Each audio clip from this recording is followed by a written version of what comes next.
Those who had frightened everyone for a long time now appeared to be afraid for the first time. These giants who could break stones with their hands were now helpless against the rising water. They tried to climb the highest mountains, but the flood kept rising higher. Now their strength meant nothing. Nature itself had turned against them. Everywhere screams were heard. People were begging for mercy, calling for help from heaven. Fallen angels watched helplessly when their children, these powerful beings they had created, were struggling with the flood, but they could do nothing. This was God's punishment, and no power in heaven or on earth could stop it. Amidst all this turmoil, one boat was safely floating, Noah's Ark.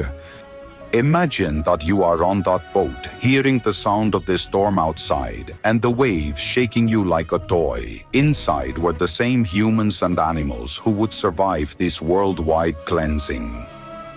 They could hear the despair of the dying people outside, but they could not help. It was God's plan, and they had to trust it. The water kept rising higher. First, it began to cover the fields, then the forests, then the hills.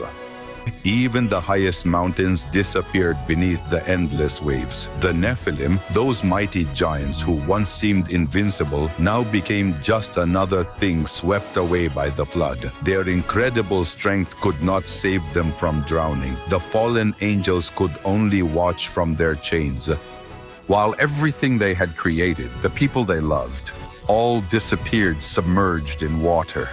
Their perfect children, their human wives, the cities they helped build, everything was gone. The world they had corrupted was now being cleansed. For 40 days and 40 nights, water fell from the sky. When it finally stopped, the entire world had become a vast ocean. There were no mountains, no valleys, no cities, just water as far as the eye could see.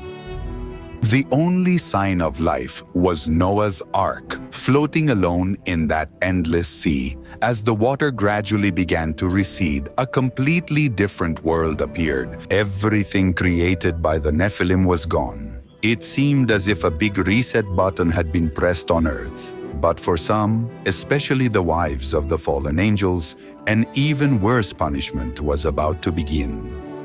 When the flood waters finally receded, you would think the worst was over. But for some, it was just the beginning.